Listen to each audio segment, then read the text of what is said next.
Good morning to those who are called, to those who are doing their part to be chosen. It is about 2 a.m. on Saturday, September 16th, I believe. As I'm laying on my bed, the Lord speaking and just revealing, and wasn't going to let me sleep until I released something. So as I was getting up, I was like, it's 1:44, isn't it? I go into the bathroom. What time is it? 1:44. I've never done that. I see 1:44 all the time, right? But I've never done that. Like, I bet it's 1:44. And it was 1:44. So this is really to the 144,000, the first fruits, the man-child of Revelation chapter 12, the Huiah sons, right? And so I'm just going to open in prayer. Father, I just thank you for your goodness. As David said in Psalm 31, how great is your goodness, which you have laid up for those that fear you, which you have laid up. It is our inheritance, Father, which you have wrought, which you have worked for those that trust in you. By faith, we apprehend, Father. We step in. Which you have laid up for those that trust in you before the sons of men. Let every man be a liar. Let God be true. Who cares what everybody else is doing? Which you have laid up for those that trust in you before the sons of men. You shall hide them. You shall hide us in the secret of your presence. Literally the secret of your face from the pride of man. As we are hid in your righteousness, Jesus, before the Father, not in our own self-righteousness, not of our own works, but in you, as we join you at the cross, in your work, which you have wrought for us. You hide us from the pride of man, our own religious pride, our own self-righteousness. You shall hide us in the secret of your face from the pride of man. You shall keep us secretly in a pavilion from the strife of tongues, the lie of the enemy.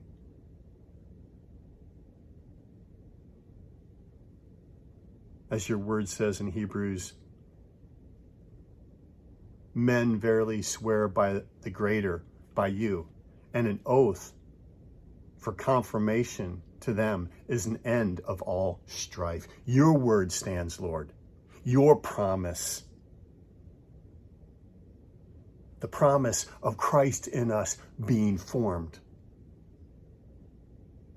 Our inheritance. We will not forsake our inheritance for a morsel of bread in this world, for a desire of this world. We are not of this world. We are strangers and pilgrims, and we abstain from fleshly lust. We put it off. We will have no part. We are not of this world. These fleshly lusts which war against the soul.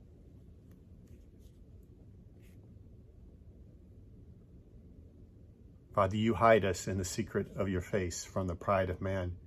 You keep us secretly in a pavilion from the strife of tongues, from the lie of the enemy. I thank you for preserving us, Father. As David said in Psalm 61, verse 7, "Oh, prepare mercy and truth, which shall preserve me."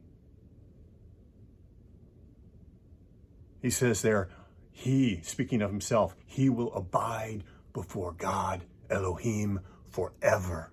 Oh, prepare mercy and truth, the key of David, whereby we abide in you, Father, through Jesus Christ, and you abide in us through Christ in us.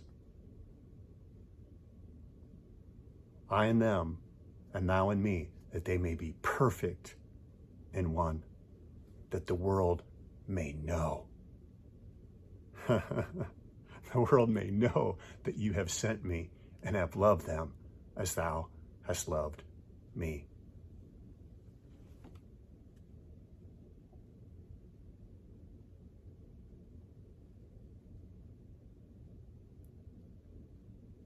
Thank you, Holy Spirit, for leading us into all truth. The truth which is in Jesus, that we put off concerning the former conduct, the old man, which is corrupt according to the deceitful, the lying lusts. And we are renewed in the spirit of our mind, and we put off the old man, which is corrupt according to deceitful lusts, and be renewed in the spirit of our mind, and that we put on the new man, which after God, Father, which is after you, after your image, after your likeness, after your character, after your nature, which after God is created in righteousness, your character, and holiness, your nature, from the truth. May we be resolute in this hour that we would not forsake the gathering together. We are not of them that fall back to perdition, our soul lifted up within ourselves, sitting upon that throne, that Christ, you is your throne. We are not of them that fall back into perdition, but of those that believe to the saving of the soul. I thank you that we are overcomers. We overcome by the blood of the Lamb, by your mercy, and the word of our testimony, the truth. We come into agreement with the promise of the covenant.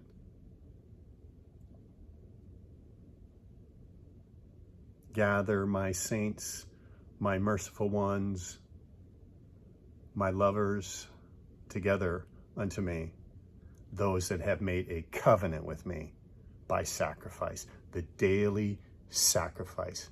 This day we will serve you. Choose this day whom you will serve, the daily sacrifice. Did we deny ourselves, take up our cross daily, and follow you into the holiest of all, into union. We follow you, Jesus, into the holiest of all, into union with you, Father and Holy Spirit. Thank you for quickening our hearts and minds, for clarity, that we may be rooted and grounded in love, as we are rooted in your mercy and grounded in your truth. Trees of righteousness, the planting of the Lord, that you may be glorified. Not unto us, O Lord, not unto us, Psalm 115. Not unto us, O Lord, not unto us, but unto your name give glory, for your mercy and for your truth's sake.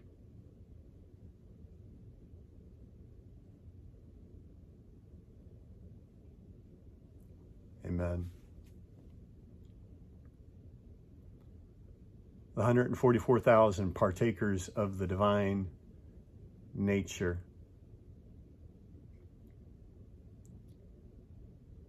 Few people truly understand the power and the impact of desire in what we give ourselves to in desire. And it's a womb. It is a womb that births nature. What you give your desire to births a nature in you, either the divine nature or the corruptible nature, that of iniquity, that of this world. You are not an overcomer if you have not Well, you can be an overcomer, but you have not overcome until you've overcome the desires of this world, the lust of the flesh. Because they war against the soul. This is the war. And you can't say, I'm part of the 144,000 and you're still, that may be, you may be called to that, but you're not going to partake unless you overcome the lust of the flesh, the desires of the flesh, the addictions, no, he alone must be our desire. First love is he will have no idols, no gods before his face. That's to keep the first commandment, first love. He will have no gods before his face, because if there's gods before his face, his nature cannot come upon you. But when you remove those idols, his face comes upon you.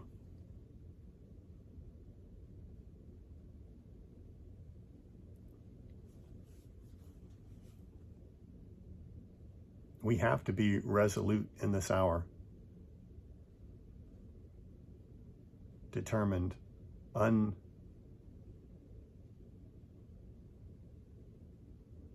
it doesn't matter what anybody else is doing.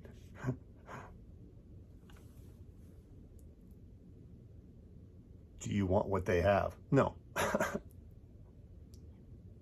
I'm going to do what other people won't do. It doesn't matter if nobody's doing it.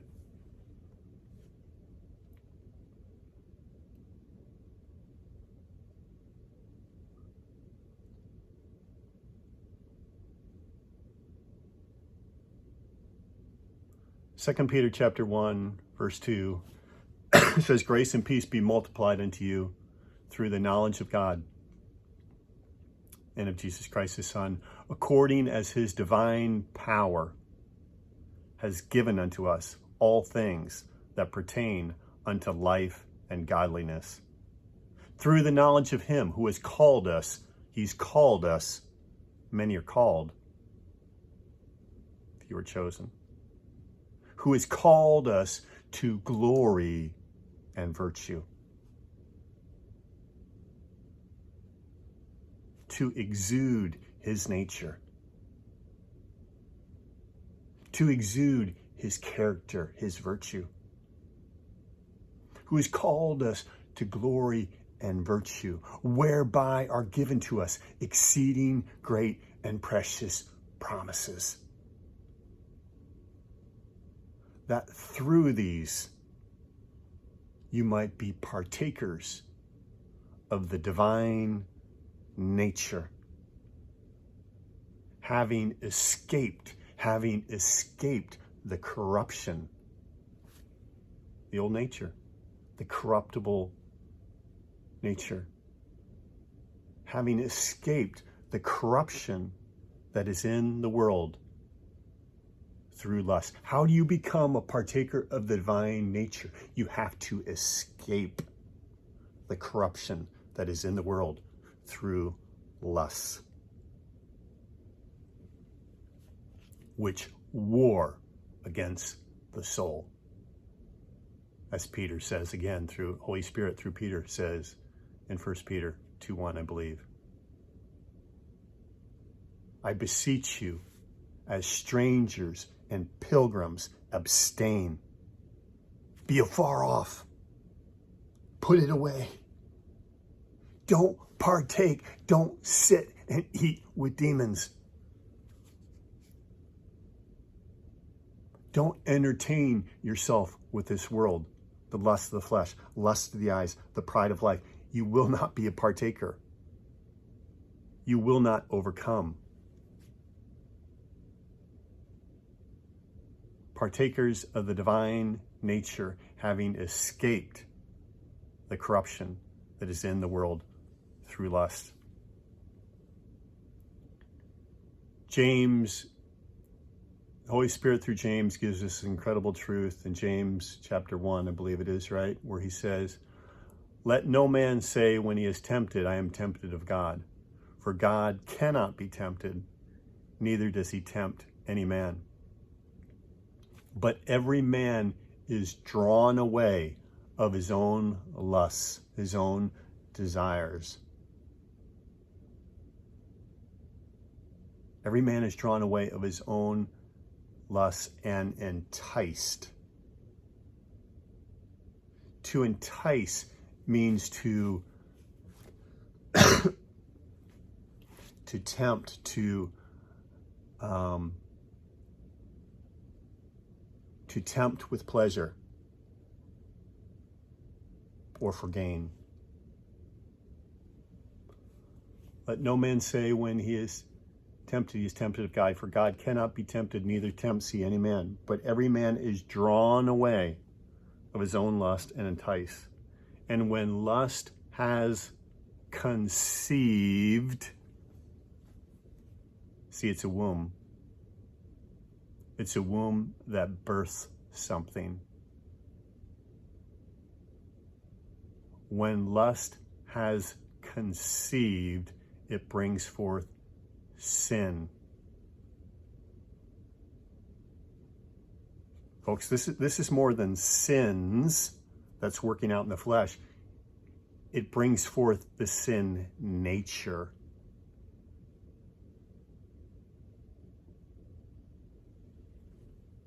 When lust has conceived, it brings forth sin. It bursts the sin nature.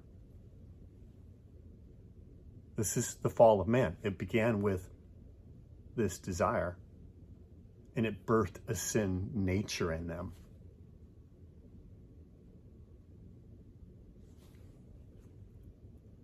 When lust has conceived, it brings forth sin, and sin, when it is finished, brings forth death.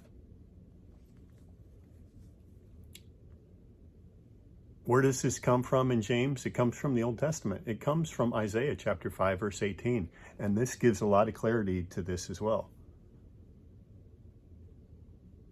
Isaiah chapter 5, 18. Isaiah is one of my favorite books. It's incredible because it's all about Christ in you, the hope of glory. And it reveals it all, like from beginning to end. It's got 66 chapters, just like the Bible has 66 books.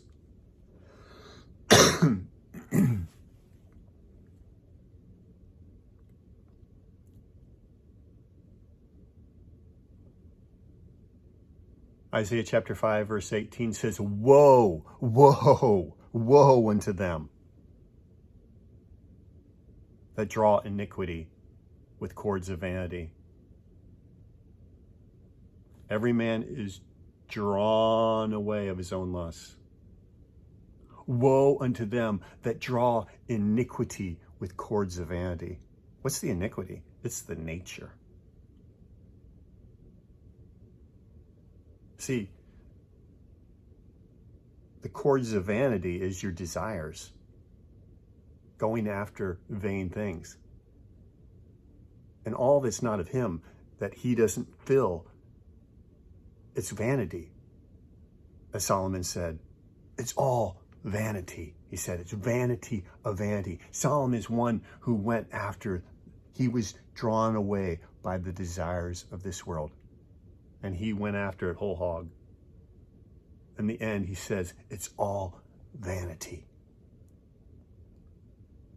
As the Holy Spirit spoke through David in Psalm chapter 4, verse 2, O you sons of men, how long will you turn my glory into shame?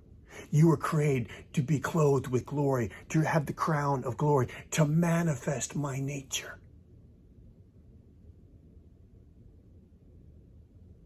O ye sons of men, how long will you turn my glory into shame? How long will you love vanity and seek after falsehood?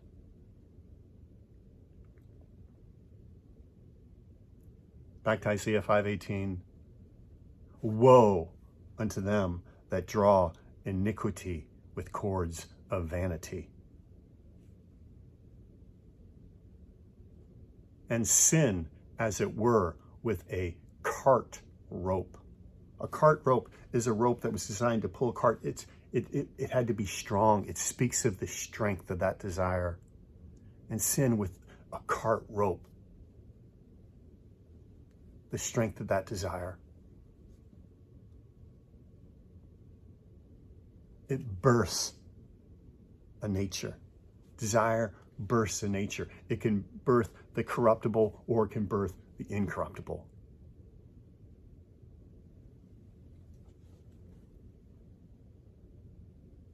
This is the womb of the morning of Psalm 110. Psalm 110, Psalm of David, O Lord, when the Lord said unto my Lord, sit thou at my right hand until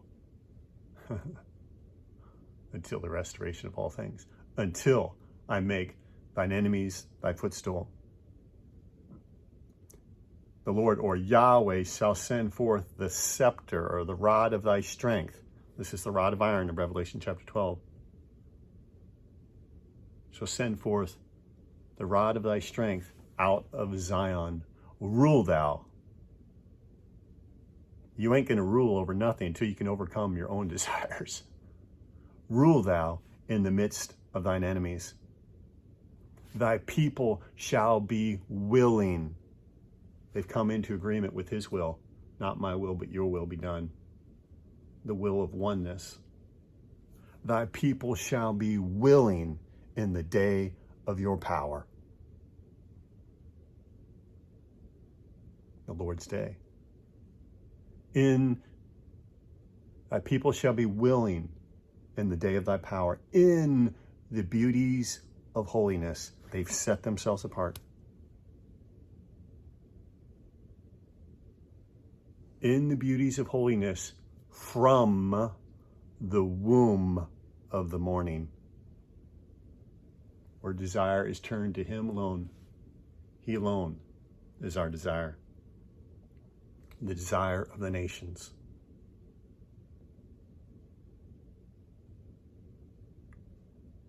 The Lord was speaking to me a couple weeks ago about this desire of the nations, and the emphasis was on the desire. The desire of the nations shall come. Where people are holy, their desire is wholly given to him alone. Nothing gets between his face and my face. That's first love. You know, when you first met your spouse or whatever, if you had that first love type thing, right? All you can think about is them. Nothing. Like some pretty girl goes by, and it's not even a thought, right? It doesn't even turn your eye. You're just like, they consume your every thought is on them. This consciousness of first love. The desire of the nations shall come to birth the man-child.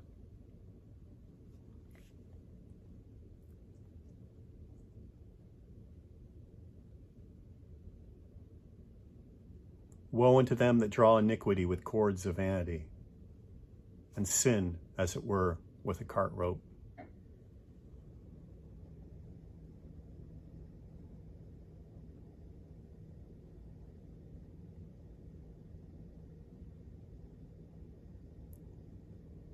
To be an overcomer, you must overcome the lust of the eyes, lust of flesh, pride of life. You have no part.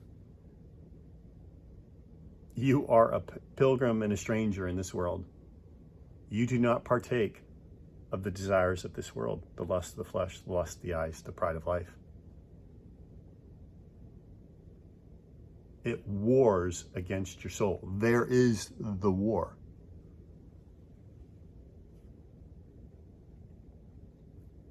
You cast down every thought and imagination that exalts itself against the knowledge of God, bringing into captivity every thought to the obedience of Christ, and having a readiness to punish, to vindicate all disobedience when your obedience is fulfilled.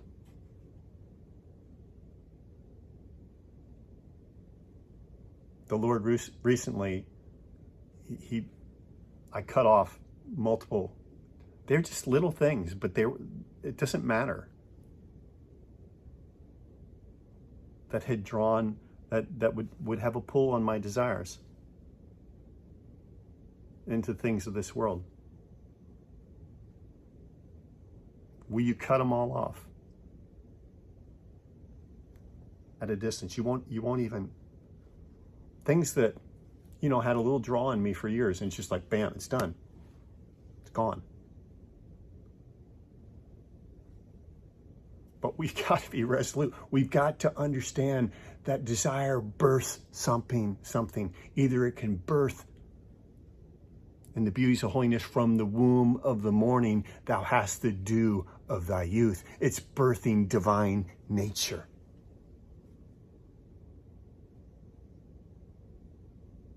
Being born again, not of corruptible seed, but of incorruptible. Through the Word of God, you're setting yourself apart to the truth of who you are, and not allowing deceitful, lying lusts to draw you to say, this is who you are. See, that desire is who you are. No, that's old man. That's a lie.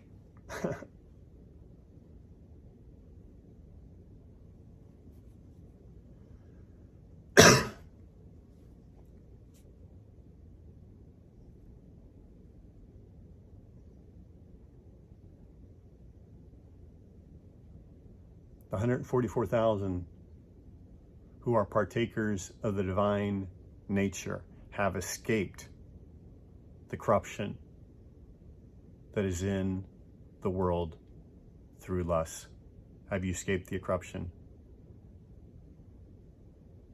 Have you come out of her, that you partake not of her sin?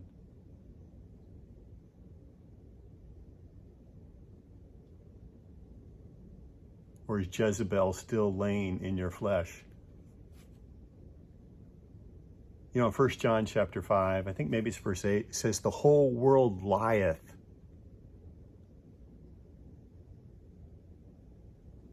How's it go?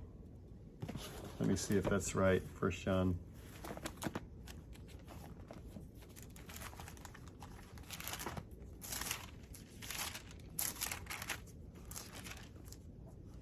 First John 5. No, it's not 8. Is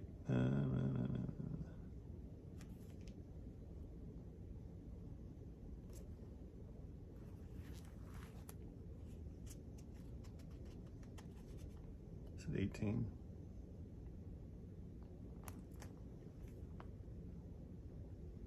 There it is. It's 1 John 5:19. And we know.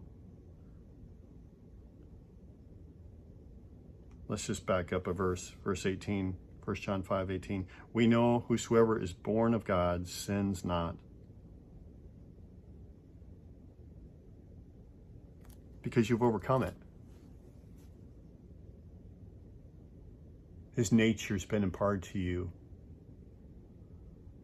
It began with turning your desire to Him alone and through the Word of God. We know that whosoever is born of God sinneth not, but he that is begotten of God keepeth himself, and that wicked one toucheth him not. And we know that we are of God, and the whole world lieth in wickedness. The whole world lieth in wickedness. And for years, I thought that was speaking about, well, really, I believe there's a double entendre here, right? The lie of juxtaposed to the truth, right? But this world lieth is talking about actually laying in wickedness, laying with the world, fornicating with the world. That's what it's talking about. The whole world lieth is laying with Jezebel in her bed, given to the desires of the flesh. And when we do that, something is birthed in us, a corruptible nature. We are not of them that draw back unto perdition. That's where our soul is being lifted up within us, and we are sitting as God in the temple of God. In our own pride, going our own way, given to the lusts of the flesh. As Daniel 12:11 says, from the time the daily sacrifice is taken away, choose this day whom you will serve. The daily sacrifice where we join ourselves to the cross, the work of Christ.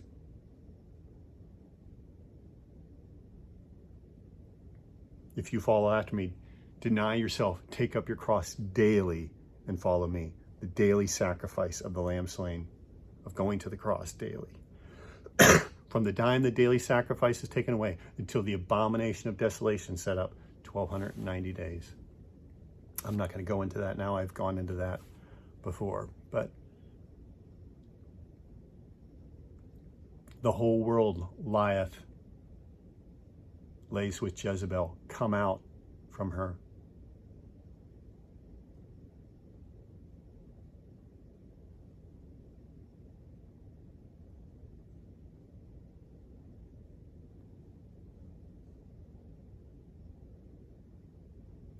You know, as I was laying on my bed, Psalm 139 came to me, a Psalm of David,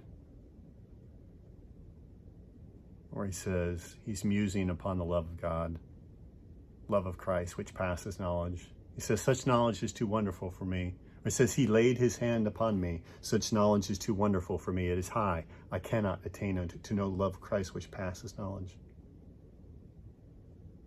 It is high, I cannot attain unto it. Where can I go from your spirit? Where can I flee from your presence, from your face?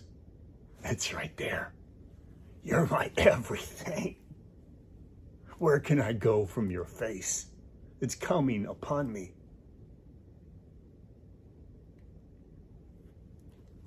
Where can I go from your spirit? Where can I flee from your face? If I ascend in the heavens, you are there, the height of your love. If I make my bed in hell, you are there, the depth of your love. If I take up the wings of the morning and dwell in the uttermost part of the sea, even there your hand shall lead me, your right hand shall hold me. In the uttermost part of the sea,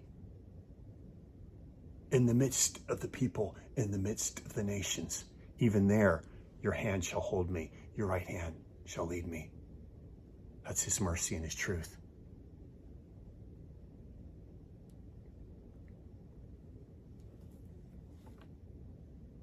And so I'm going to finish in Hebrews chapter 6.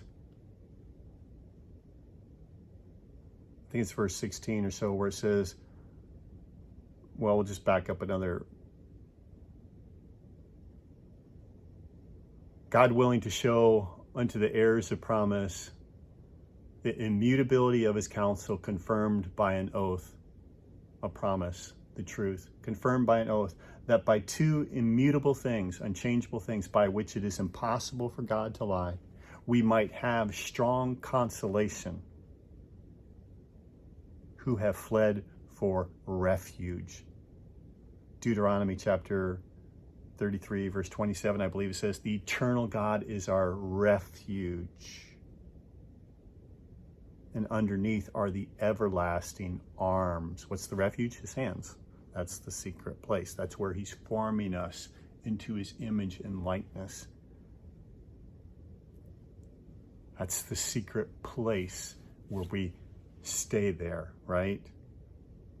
Through his mercy and through his truth, through his blood, through his body, through mercy of first love, of laying down our life as he laid down his life, and join him there. Through coming into agreement with the truth and walking it out. That by two immutable things, by which it is impossible for God to lie. The two unchangeable things of the covenant, what are they? His blood and his body, his mercy and his truth. That's the Lord's table. Those are the eternal paths that we are to walk in, his mercy and his truth. That's to walk in the Father's hands. Isaiah 65:2. I have stretched forth my hands all day long to a disobedient and gainsaying nation who walk after their own ways according to their own thoughts. Come unto me, walk Walk with me, Jesus said, in the Father's hands, in his care, where he forms you, he transforms you. But you got to walk in mercy. And mercy is not just receiving the forgiveness of sins and receiving Christ's love. Mercy is first love. It's there will be no other gods, no idols before his face. I turn all my desires to you, Lord.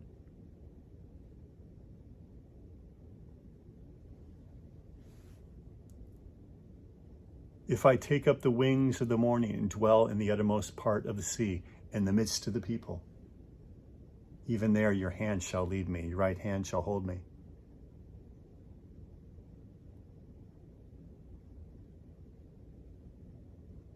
Back to Hebrews 6. That by two immutable things by which it is impossible for God to lie, we might have strong consolation who have fled for refuge to his hands. Who have fled for refuge, to lay hold of the hope set before us. What hope? Christ in us, the hope of glory. That great promise. The hope set before us. Which hope we have as an anchor. When you have an anchor, when you're on the sea in the midst of all nations, even there, when I take up the wings of the morning and dwell in the uttermost part of the sea, even there your hand shall lead me, your right hand shall hold me. Mercy and truth preserve me in this covenant. I am anchored. I am in this world, but I am not of this world. I am anchored, and that anchor goes all the way into the holiest of all.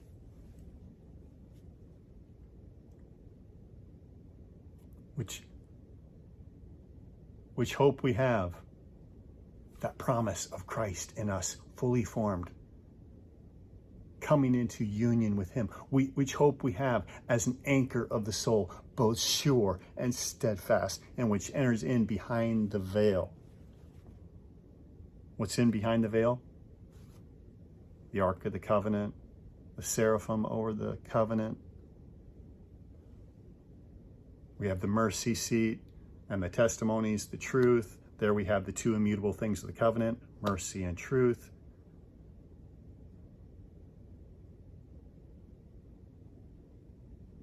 Psalm 85, verse 9b says that glory may dwell in our land, mercy and truth have met together, the two immutable things of the covenant. Proverbs 16:6, through mercy and truth, iniquity is purged. The self-will.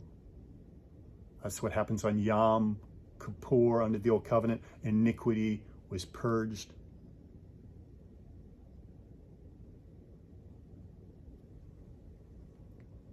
As the blood was taken into the holiest of all once a year, the Holy Spirit thus indicating that the way into the holiest of all was not yet made manifest, while as the first tabernacle is still standing. But the blood of Jesus taken into the holiest of all, into the heavenlies, and joined with the truth, purges iniquity. As our desire is turned wholly to him and we come into agreement with the truth, mercy and truth meeting together, iniquity is purged. The nature, we enter into his nature, the divine nature being imparted into us.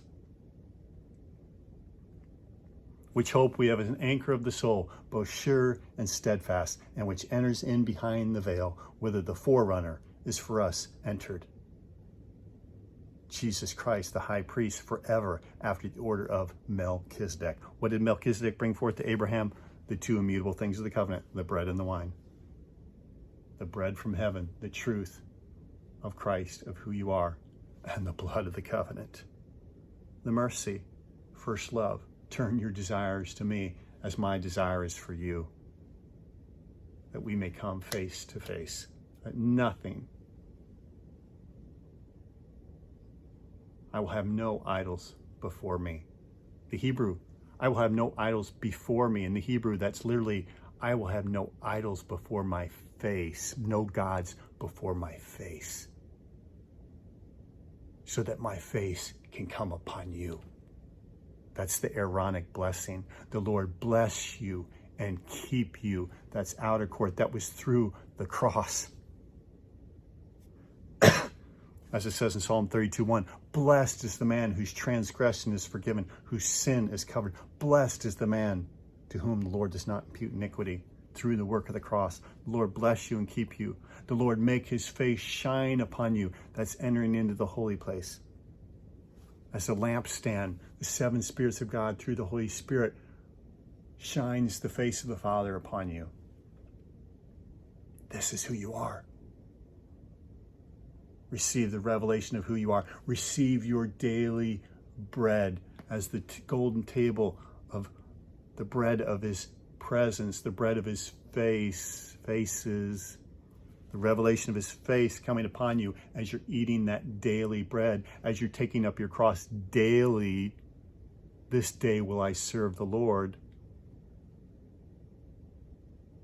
Give us this day our daily bread, the revelation of your face, of who I am, of who you are, Father, and I am in your image.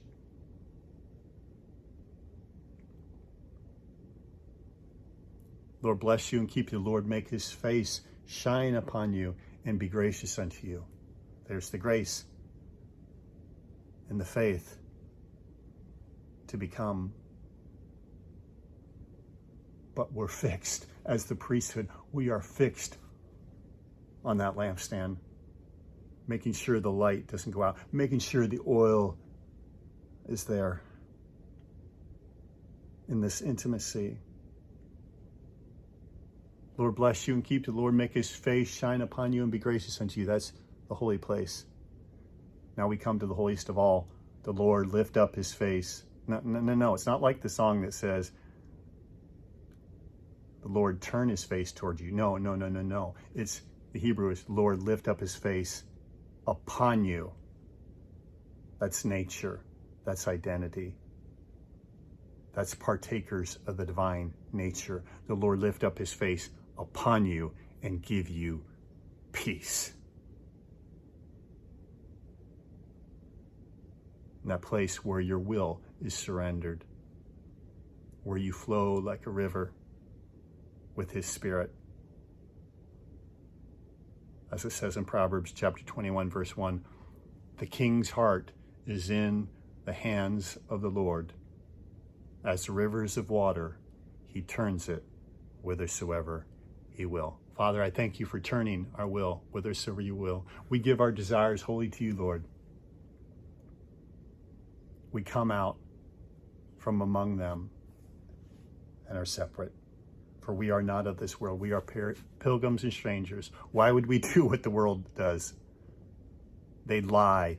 They lie in wickedness with Jezebel, with the spirit of this world. Shut off the TV. Shut off the entertainment of this world.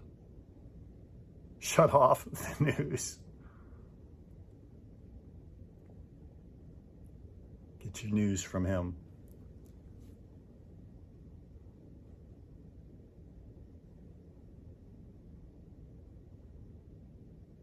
Father, I thank you for those you have called. And I thank you for the chosen who will pay the price. It's no price at all, really, to have you.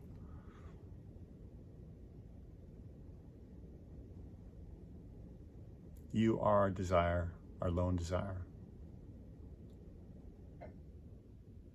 We thank you for cleansing this temple in your zeal, Lord, for cleansing this temple.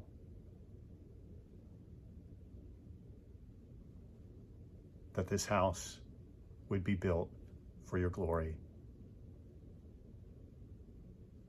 That you dwell with those of a poor and a contrite spirit that tremble at your word. Shalom. Shalom.